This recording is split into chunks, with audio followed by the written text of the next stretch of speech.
Actually, the spark of this idea came from from a column that Pat wrote, and I'm going to reference it a little later. But before that, let me just do the formalities. So, courtesy demands that I tell you that my name is Kamlesh Sharma, and I work for HCCB. And with me today is Prathap Suthan. It's always a pleasure having him. And the other good thing about him is that you never need to introduce him. He's already so famous, so we can save some time. What I would though tell you about Pratap is that he is a veteran of 500 campaigns. The thing about Pat is, and maybe it's a curious coincidence, and you can talk about it, is that whenever India or an Indian company or even our mother India has been involved, his work has been especially shiny. And I still remember his work for India Shining, his work for India Today, his work for Indian Airlines, and more recently his work for Incredible India. Also some of the work that he did for Hindustan Coca-Cola Beverages. So as we go along, I'll keep trying to show that to you. But just to initiate conversation, Pratap, welcome. And as you talk through this, let's just say this: whatever has happened over the last 3 months has happened. That's right. You can't undo it. But what we do need to do now is that for the present, what's the kind of narrative? What's the kind of communication? How do we go from here is where I need you to begin, and then we'll carry on. Okay, so the way I'm going to see this is in two different ways. You know, there is a larger umbrella communication plank that needs to be there. Part of it is already in action, which is from a governmental perspective. You know, the narrative that would reach the length and breadth of the country. Now, that is one level of communication, which is essentially, if you look at it, what are the things that we are talking about? Is that whenever we go out, whenever we meet people or step out of home, we ideally ought to be wearing a mask, right? And that fact that we have to keep our distance, social distancing, etc. We have to wash our hands and cleanse our hands with the sanitizer. So essentially, that is the broad play currently, and you have to see it from a perspective saying that really because there is no vaccine yet, or because there is really no medication which is truly a cure if you catch a disease. The only medication that there is available is you yourself. It is your own ability to stay away from problem areas, which is going to make sure that you don't get the infection, or you don't catch the transmission from somewhere and bring it home, right? So you are the only medicine, or your discretion and your awareness and your carefulness, so to say, is the only thing that is there. Now, as the cases are spiking up almost every day, you look at, I was reading the other day a new term which is called empowered communities, so to say. Now, we are at the brink of a collapse of medical infrastructure. There are really no more beds available in hospitals, right? While we are building enough and more capacities, do we have enough and more ventilator beds? Do we have enough and more ICUs? That's all big question marks, and it's not my field to come and discuss about. But what we should actually be thinking about and doing is that now, in the unfortunate event, any one of us were to contract the virus and we become infected, like they say, 80% of those cases are mild and will get cured by itself.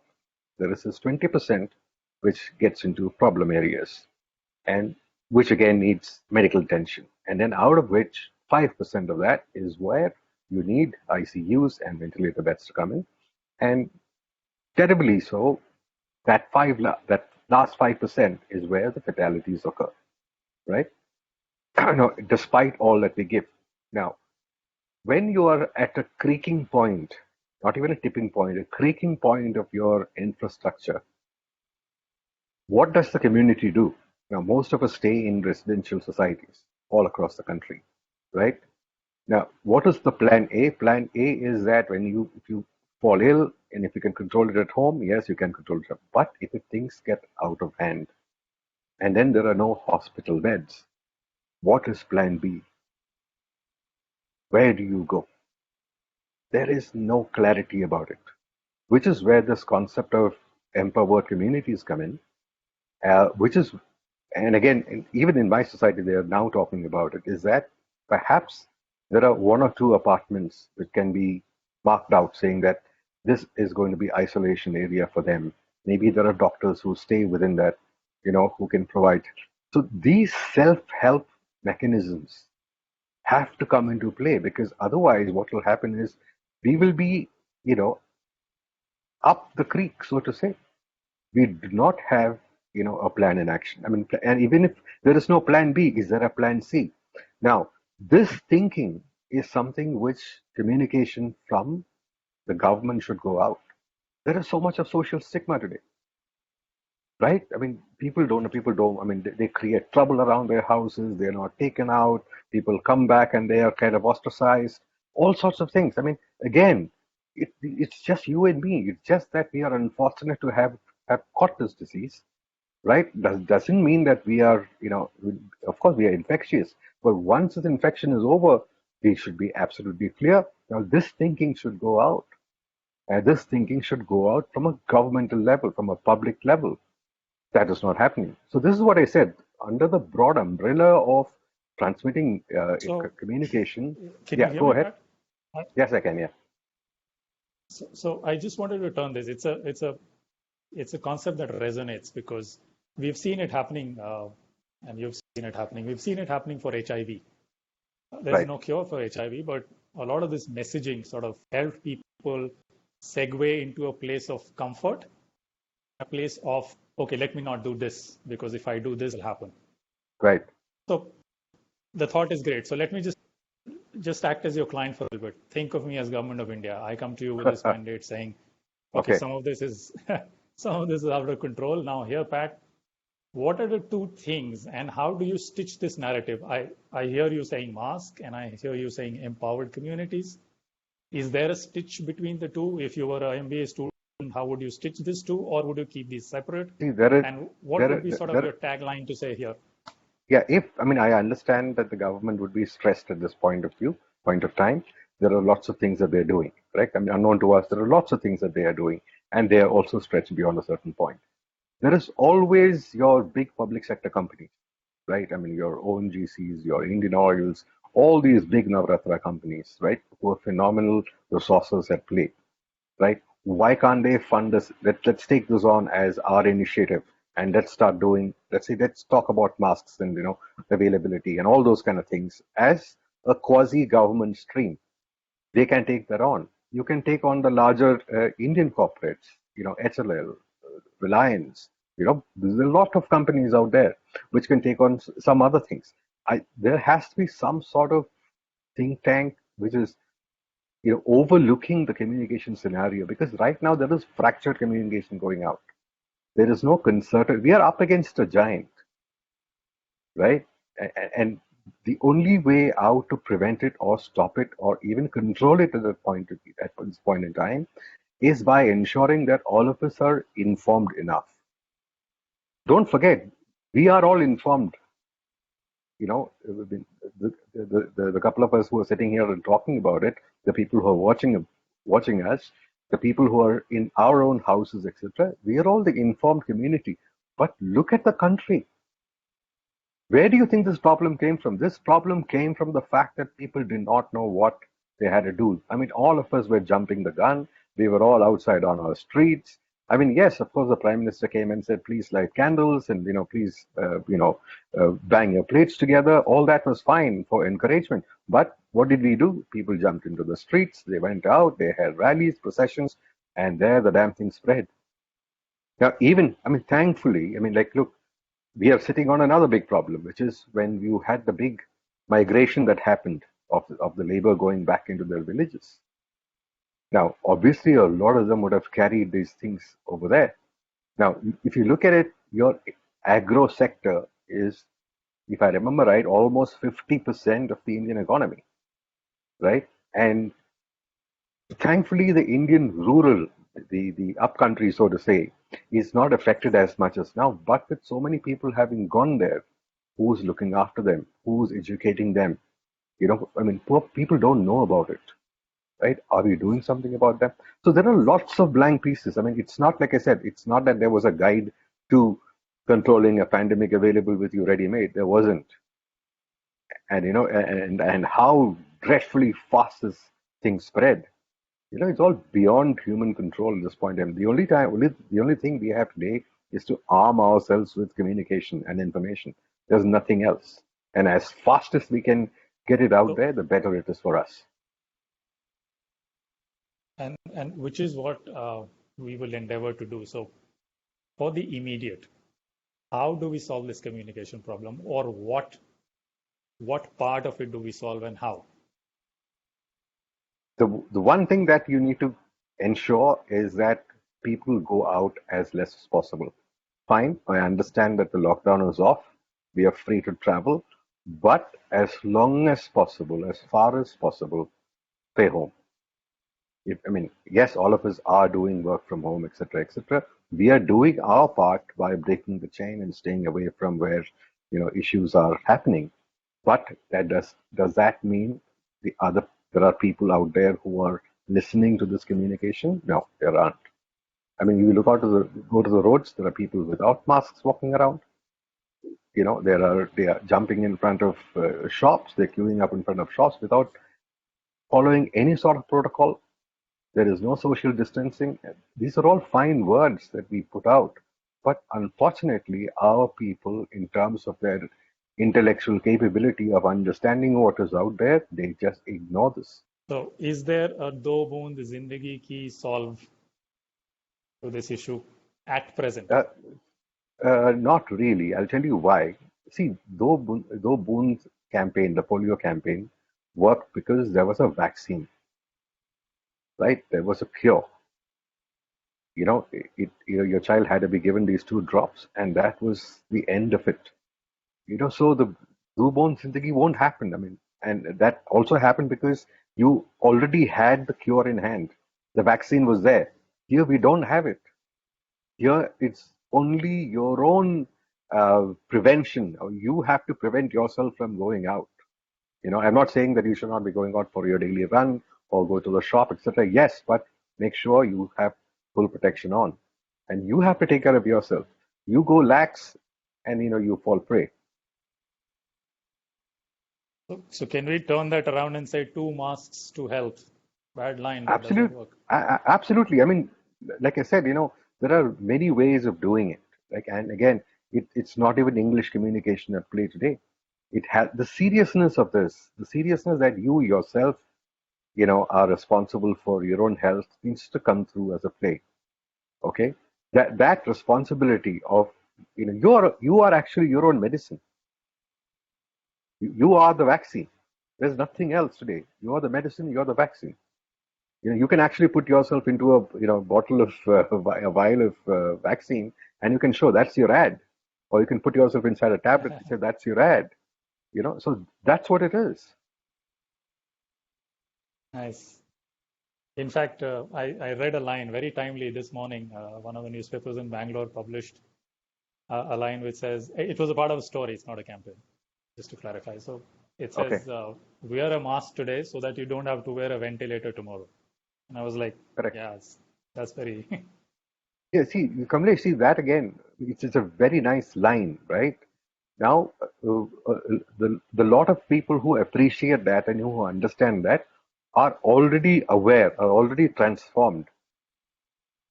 I'm talking about the auto rickshaw driver who has a mask, but he puts it on his head to mm, cover from the sun, or he puts it below his mouth. right, You have to protect both your nose and your mouth together, otherwise, there's no point. right. So, that criticality of information hasn't percolated down yet. And that is where the difference is, because the less informed our public is, the more they are getting vulnerable. I mean, I can imagine if this lockdown wasn't there, can you imagine how this thing could have turned out? I mean, we would have been somewhere else in some other ionosphere, in terms of the numbers. I mean, because of these 2 months and because of this constant information that's going out, a lot of people have changed. But I mean, we have 130 crores of people, right? Even if it has reached 20 crores, we are good, right? Because a lot of our people stay outside of our, heavily populated cities. But that's not good enough. This thing is going to travel with people. It's like the wind. It picks up something from here, it'll deposit something somewhere else. Because people are traveling. I mean, our travel lines are open. Planes are flying, trains are on, buses are on. The damn thing is traveling. Hmm. Okay, so I And hear and you the other now. the other question was in terms of like every brand is also doing the same thing. Every brand is also doing their own bit to it. You should do these three things, etc. So it is not a shortage of information. It's also, do these people actually read it? Do they see it? I mean, should there be Hmm. street information happening? Should there be street kiosks, like street dramas? You know, do it where these people throng to.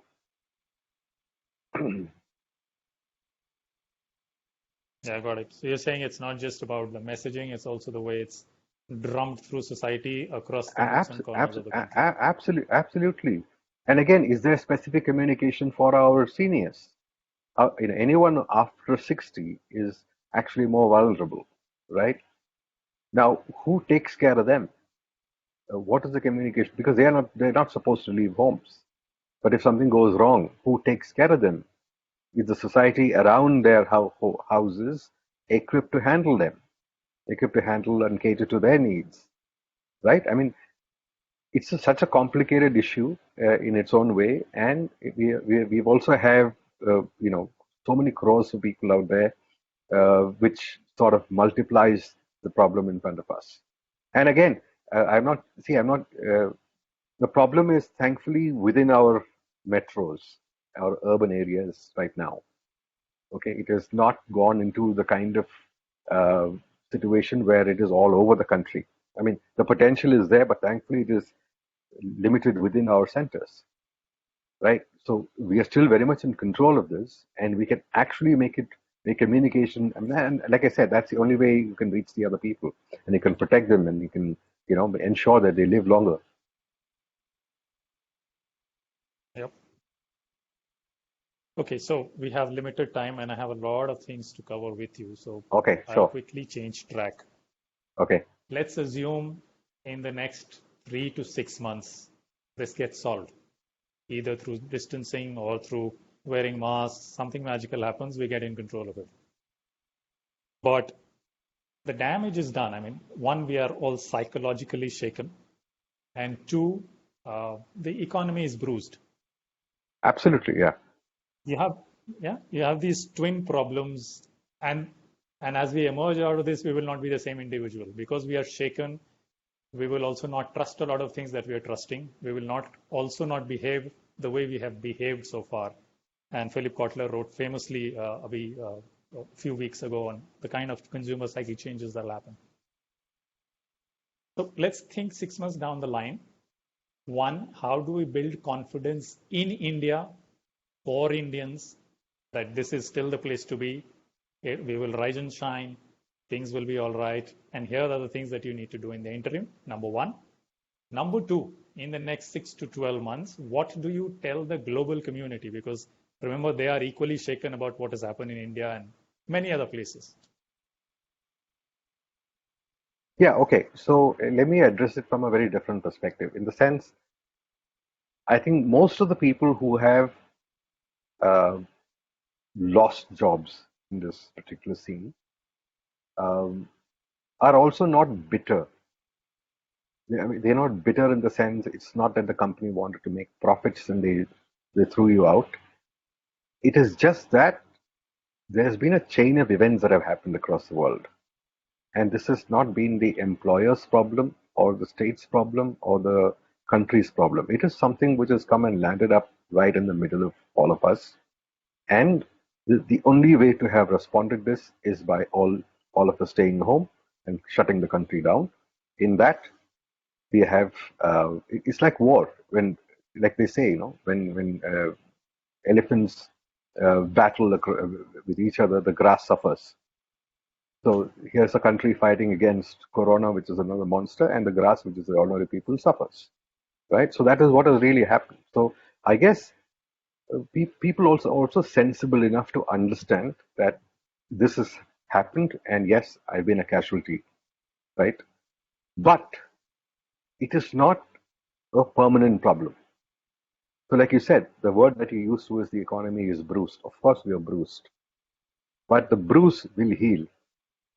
And all of us know that in 6 months or in a year, when we are finally overcome this issue, things will come back to normal. So jobs will come back. In fact, I would think that we will have far more opportunities as we go ahead. Like, manufacturing is shifting its base from a lot of other countries into India. You have 65% of India, which is below 35, right? You have a large pool of, because of Skill India and Digital India, etc., etc. You have a lot of youth today who have the skills, right? There are already talks of lots of companies moving from China coming to India, right? So there is going to be opportunity. So you don't have to be dismayed. You don't have to be dejected. This is a temporary pause, which is not your fault. It is not nobody's fault. We have to just sit back, bite the bullet, wait for it, and then things will come back. Now, even if the problem continues, there are today lots and lots of new products that are coming out, which have been spawned out of this crisis. I mean, look at your masks itself. We were a country which did not have masks. Currently, you have masks in all sorts of colors and shapes. I mean, I saw Louis Vuitton masks today. Of course, they are fake, but there are Louis Vuitton masks going around. Even even in this crisis, we have people who want to wear Louis Vuitton masks. Now, so I mean, look at the opportunity. I mean, there are lots of people who are making stuff at home, right? There are lots of homes being turned around. I mean, look at it. Tech-equipped homes are coming into a reality. So if such a thing should happen, do you have a little corner in the house which can be an office?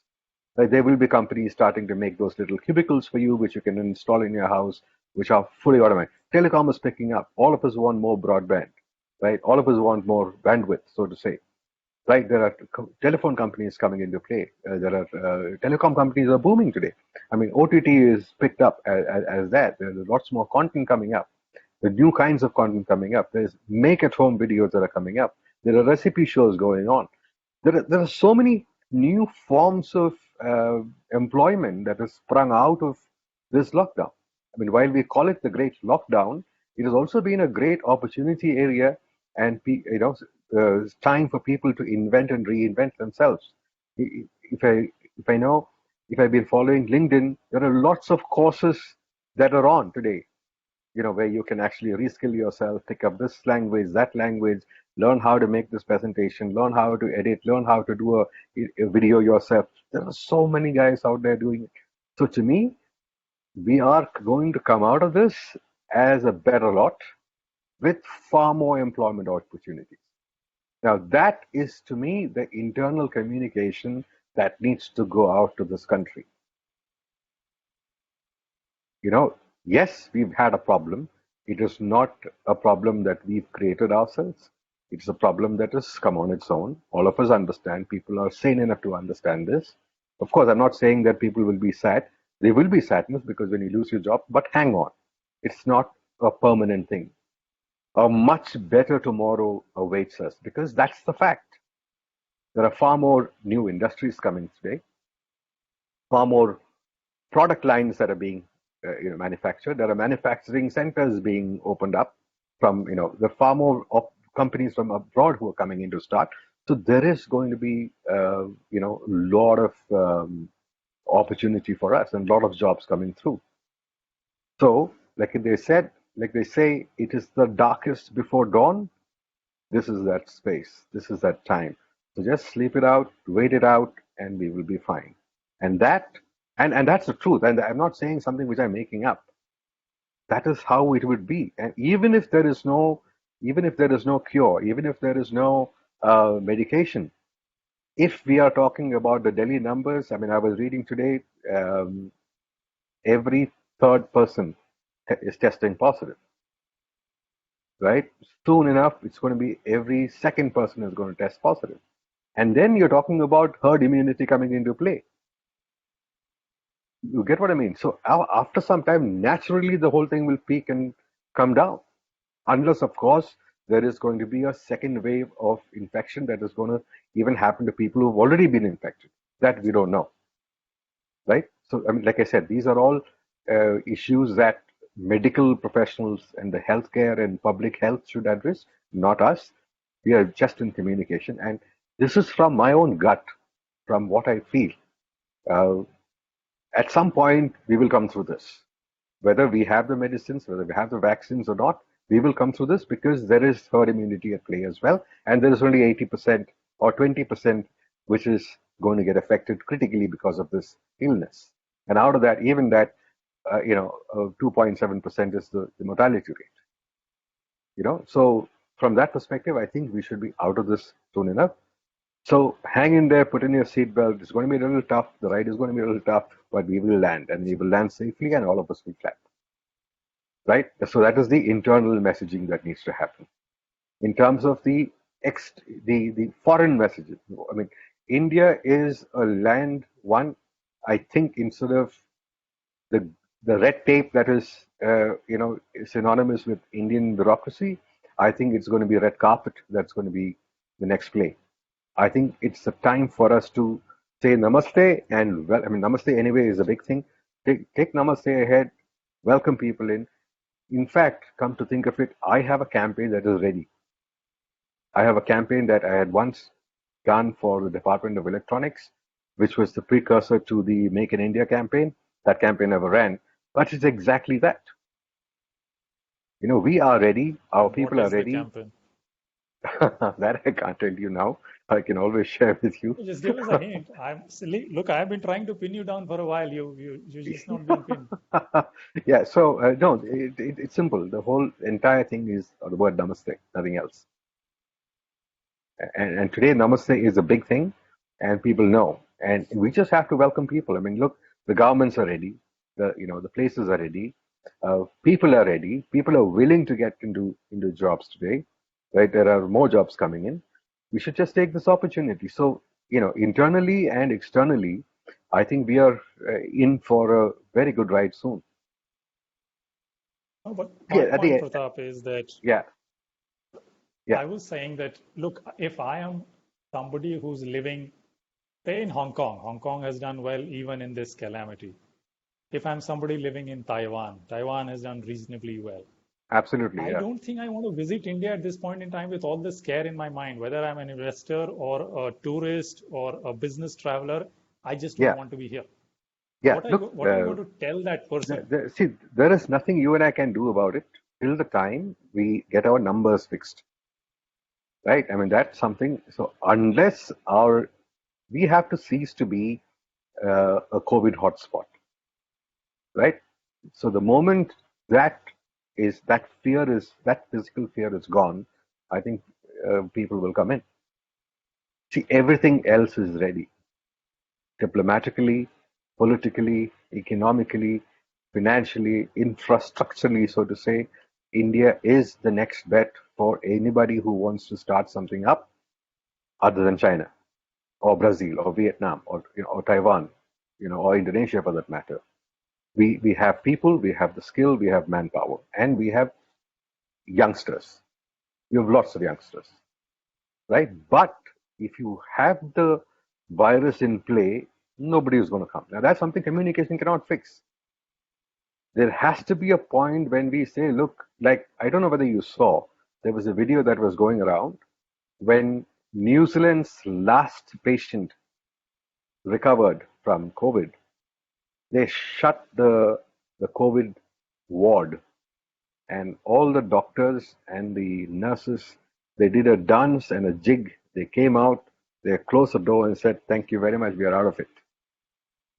Till the day we do that and we advertise that and we communicate to the world that we have taken care of it, you will have trouble. So that is nothing you can do about it. So that monster has to go.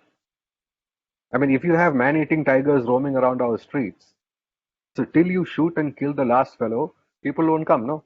Simple. Okay, so let me try and refine this, and one more attempt I'll take to get something out of you. Okay. Is it time for India Shining Part 2 and Incredible India Part 2? Of course, those contexts were different, but in many ways they are slightly similar. We might be suffering from the same sort of context. What do you think? See, like I said, we are ready for both. Okay, we are ready for both. I mean, India Shining, as you know, was a campaign done to inject economic optimism into the country. The country was sort of stagnant, the economy was stagnant. The country needed a sort of boost to, rejuvenate the economy, and that was the reason why the campaign was done. The fact that it became political, etc., is a different issue altogether. But the genesis of that campaign was this: to stoke up, the desire and the want within people of India to invest in stock, to take loans, to expand their businesses, etc., etc. Essentially, the times were good, and people were asked to partake in those good times. Okay, and it worked. And not only did it work, it from the international campaign that we did, we had $100 billion coming into the country as FDI, right? And that's proof of the pudding. I mean, I know Mr. Jaswant Singh at that time, the finance minister, he himself told me if there ever was a campaign that would get an award for sheer effectiveness, the ROI was $100 billion. No other campaign in the world has ever moved that much of money from A location to B location ever. So that award I never got because the government went down, right? Because it became political and all those other things happened. Yes, we are ready for it, but like I said, we have to remove the corona monster from our land, and after that everything will happen. Otherwise, it'll be just money down the drain. Because see, the thing is, Kamlesh, uh, it is so transparent today. I mean, unlike China, which hides a lot of things, India doesn't hide. India's own people are its worst critics.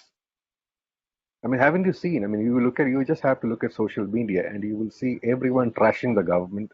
I mean, all of us are corona experts, all of us are cricket experts, all of us are cinema experts, and all of us are political experts, right? I mean, all of us have points of view. And yes, of course, we should all, as a country, it's very healthy to have points of view. But we keep bashing our own people. We never get together and celebrate our victories. As a country, we never do that, except maybe cricket, or if somebody wins an Oscar. Yes, then we are all we are all clapped for everybody. Otherwise, we just keep criticizing. It's our want to criticize. It's in our genes to criticize because you can't do anything for yourself. You can't do anything yourself. You're basically useless. The only way you will get some sort of, you know, tali outside from the audience is when you say, look, that minister is useless, this minister is useless, this bureaucrat is an idiot, he doesn't know what he's doing. Oh, and everybody says, yay, man, brave words. And that's the end of it.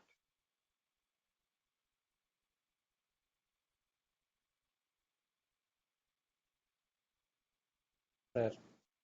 Okay. I think in the interest of time, if Amita is still there, should we just check if there are comments, Questions? questions? Maybe we can address this. Yeah, hi, I'm here, Kamlesh.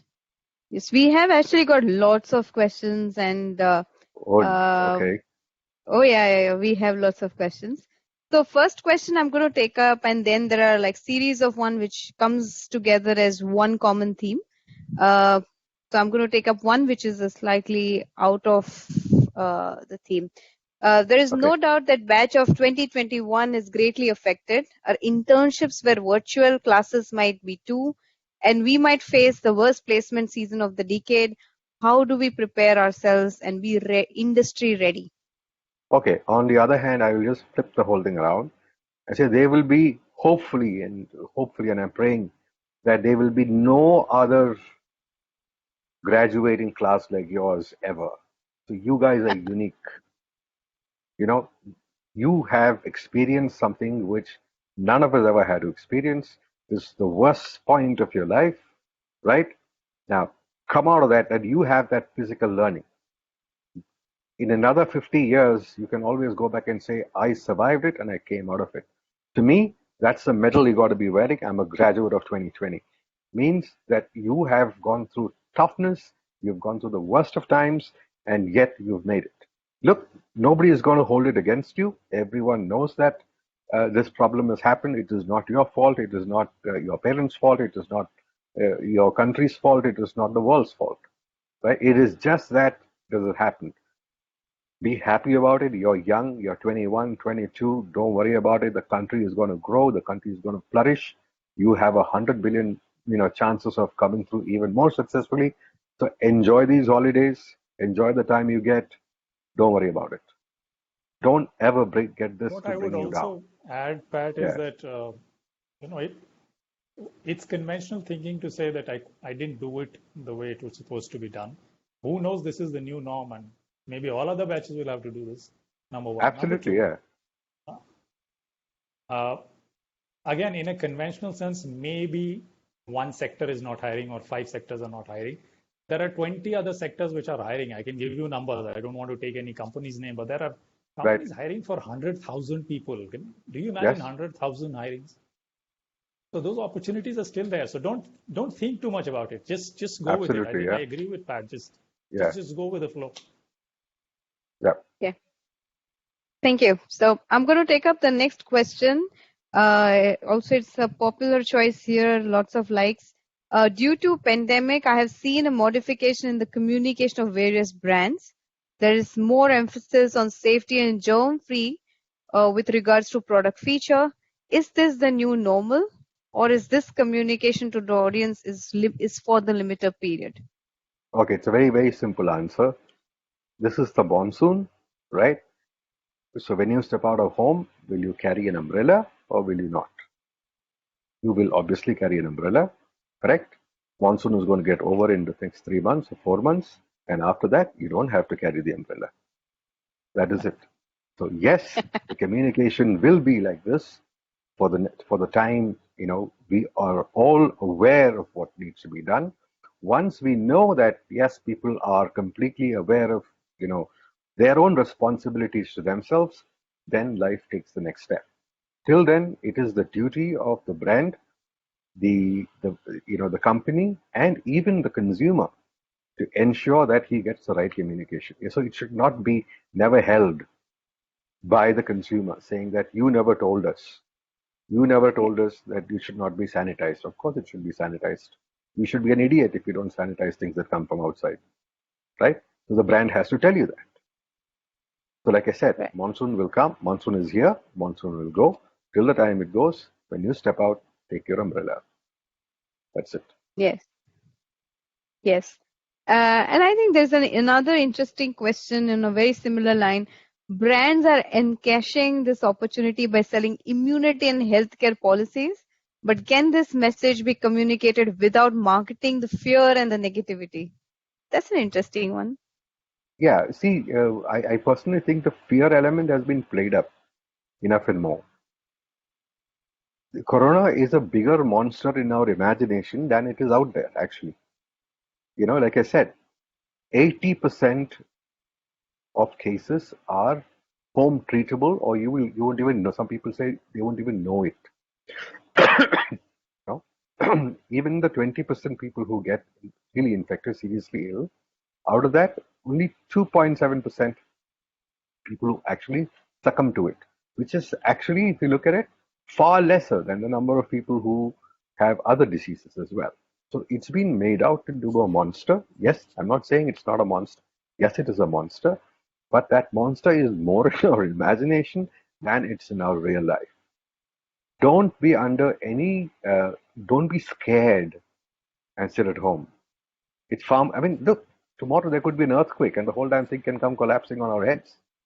And correct me if I'm wrong, there have been lots of tremors going around recently, right? I mean, Delhi has had lots of tremors. Rajkot had tremors the last 2 days. There was a 5.4 and a 4.4 recently, right? So you never know what is happening. So live today, live well, make sure you're protected. Don't be foolish. To me, that's the word. I mean, if you're foolish, then you're foolish. This is not the time to be foolish. This is not the time to show jugad. Okay, I mean, we are famous, and jugad is what has got us into this crap. I mean, all of us tried jugad. We bribed the cops. We bribed the watchman and at the gate of your society, and we went out, and then we got infected, and we came out, and we gave to our families and our larger society. That is what has happened today. Yeah. Awesome. Awesome. There's also an interesting series of questions here, and I'm slightly changing the track here, where a couple of questions which have been asked are: a PM is advocating going forward, go with local producers, but is it really implementable in our country? And if yes, then how much time will it take? And also, there is one more additional question here, which says that is it really a marketing? Like brands are encashing on this opportunity, or is this really the mood of the country? Okay, so I think you must also understand the context in which the Prime Minister said this. Yeah, we all know that the economy has suffered. We all know there have been job losses. We know that industrial output has come down. We know our GDP has crashed. We know there is recession, etc., etc. Like the IMF says, this year the world will see a negative growth of 3%. India, Indonesia, China possibly will have a slightly better, I think 2% growth, etc. But I mean, more or less, the world is at a downer, right? So from that, I missed that question. Just tell me that question again, because I know the answer to Sure. that. Yeah. Sure. How long will it take to implement, if at all, India has to adopt the strategy? So when you have that sort of a thing in play, and you know that you're up against a very bad growth period, the only way to ensure that everybody gains from this is to buy more of local products versus international brands, so to say, right? If you have to get the economy up, get the local produce up. Buy from local manufacturers. Buy an Indian brand of shirt versus an American brand of shirt. Buy an Indian pair of shoes versus an Italian pair of shoes. Basically, get the local guys buy more of Indian made things, right? So that the economy comes up. The way the Prime Minister said it was vocal for local, right? Make sure that you give a chance to local brands to come up in life. The best brands across the world have come up because the local people supported it first. And then slowly it built up strength. Here, what happens is if it is Indian made, you say, no, I don't want to buy it. It's Indian. We have this fascination for things made in the West or wherever else. As long as it's foreign, we think it's better than Indian. No, I think some of the Indian brands are really very, very, very good. So it comes from that thinking, saying that we also talk about a self-reliant India. How do you become a self-reliant India? By supporting each other, by supporting local businessmen, by supporting even the local guy who's selling vegetables down the road. Support that guy. Make sure that there is money going around in the local circle, in the local economy. That is the only way the economy will come up. And that is what the Prime Minister meant. Okay? Of course, I mean, when you're talking about, let's say, Land Rover as a car. Why? Even though it is owned by Tata, the car is made elsewhere or designed elsewhere. It's possibly made here as well. But look at in terms of quality, they stand for a certain kind of quality. For us to reach that quality, a lot of investment needs to go behind. I mean, at that scale, we don't have too many players. But there are lots of other things which are as good as international stuff. So support things which are made in India. Now, that is the only way you can actually get other brands from the world to come here and get our people to make it. Because otherwise, made in India, does not have international quality class. So successful products will also be successful outside. I mean, how do you think Tata sold its, you remember the story of the Ford versus Tata thing, right? I mean, eventually, when Ford actually said that, you were making a mistake and you should sell your cars to us or your brand to us, I think he was humiliated at that meeting. And then eventually the whole thing turned around and he actually bought Land Rover and Jaguar from Ford, isn't it? Right. So, Wow. so that's the beauty of the beauty of what it is. So you have to raise your quality to a certain level, right? So therefore, if everybody has to come up, everybody has to support everybody. Local people support local people, and that way the community as a whole will come up. That's right. Right. The second part This of the question question. was also very interesting. The supplementary that was asked, which is, will consumers quickly adapt it? And my answer to that is that you suddenly can't start up owning something that you never were, even if you're Indian masquerading as a foreign brand or a foreign brand masquerading as Indian. If the core wasn't that, then one marketing campaign won't change it. I'm very sorry. So I think if your core is Indian and you manufacture in India, then it's good for it. Then just Absolutely, go yeah. for it. The consumer will choose you anyway first. Yeah. And look, today Right. consumers have also reached a point where they understand quality, right? I mean, if you make a cell phone in India, and call it any which name you want, call ABC Mobiles, and if this mobile doesn't stand up to my Vivo phone or Apple phone or this thing in terms of quality, I don't want it. But on the other hand, if you were to deliver me a product which is superior to that, you will buy it because people understand and they understand quality. They know what quality is. It's not like the old days where people did not know what quality. They have access to the best things today. So if you can actually make things which are at that level, and that again means great employment opportunities for India and for people. Right. We have a very interesting question. I'm going to direct this a little bit towards Kamlesh as well. Okay. How does FMCG brands strike the right balance between responsible and tactical communication or advertising, keeping in mind top line maximization? Top line maximization is not just marketing; it is a combination of many things. If you're a great marketer, you will once or twice be able to sell your product, but if the product doesn't withstand consumer scrutiny, which is very high these times, and eventually you'll come back to square one. So it's a very layered question. Top line is a combination of many things: right supply chain, great product quality, consistent quality all the time, and some bit of marketing. The other piece was whether tactical works or whether responsible works. Responsible can be tactical, and tactical must always be responsible. You should, at least I firmly believe that no matter what is at stake, please do not shortchange your audience. Yeah. Yeah. We have one more question, again, very tuned towards. How much Yes, time we do we can. have? Okay. I think we can take up one last question. So I'll Okay. just take a very fine look at all the questions that we have. All right, so we have this interesting one, the financial package that Government of India gave to different industries. Do you think that it will help in reviving the industries and sectors that are badly affected due to the pandemic, as the sales have gone down and even the manufacturing has taken a hit? Okay, so I'm not an economist.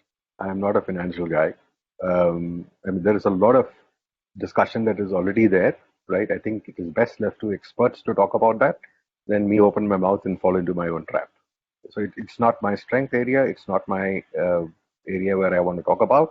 But I guess if I give you a holistic picture, whatever the government has given is not enough. That much I know. That's right. Awesome. Awesome. Kamlesh, I think we still have some time. Maybe we can take one or two more questions. Sure. Yeah. There's another interesting one again on the job side, which is, as you have pointed out that there will be more job opportunities, will companies be preferring amount of experience over education? A slightly tricky one. Yeah. So, see, that all depends from company to company But and in terms of what you they want to have. get advertising industry perspective, and I can. See, ideally, there are, in advertising, uh, I mean, look, today I run my own independent advertising agency where um, we believe we are often shortchanged by clients because we are not a multinational company. We don't demand or can't get that kind of prices to us. So we do suffer. So at that perspective, we sometimes take a call on lesser experience and hire people who are far more economical, so to say. And as a result, we also get into a jam because then the client says the work is not good enough. So it's like a catch-22 kind of a thing. But the way the whole thing is opening up, I mean, I have about 5 new clients who are talking to me, and this is something which Naresh doesn't know, who are talking to me about products that are going to be introduced in line with what the current situation is, and hopefully will be business lines that can run forever, right? Okay. Now, if these businesses come to us, yes, I need people all of a sudden. So there's enough and more opportunity that is coming in, and even while we have COVID numbers which are increasing, there are lots of other people who are actually making business plans and actually talking to advertising agencies.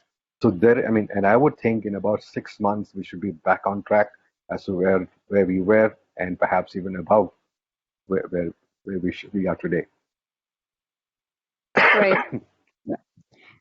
So yeah, I think we are actually up for the time. I think it's 4 o'clock. So thank you, Kamlesh, and thank you, Pratap, for joining Very us. welcome. Any last sign off message, if in case you want to give us? Kamlesh, I do want to leave all a yours. message. Yeah, thank you. I just wanted to leave a message with a lot of students who are on this call. I know it's overwhelmingly tilted towards students as participants. So uh, I reiterate what Pratap said earlier. It's a temporary thing. It'll pass, number one. Number two, whether corona, no corporate will have a bias for anything other than skill and the value that an individual can bring to an organization. So if without experience you are as good as the experienced person, you get in. If the experienced person is not current with times, the experienced person goes out. Those rules will always apply. And the third is that I think all of us are in this together. We've done a 1 hour session and we've discussed utopia, euphoria, gloom and doom, all of that. We've gone through the entire emotional spectrum.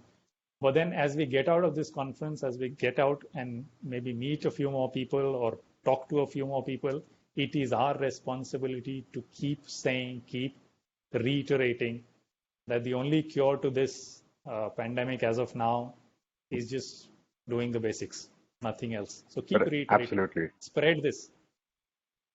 Yeah. You are your own medicine. You are your own vaccine. Uh-huh. Yeah. Great. Sure. Thank you, everyone. I have actually left feedback form in the chat box. So it would be interesting if everybody can fill it up and let us know how you found the whole session and share your feedback with us. All right. With Thanks a lot, this, we can everyone. sign off. Thanks a Thank lot. you, everybody, for joining Yeah. in. Thank you.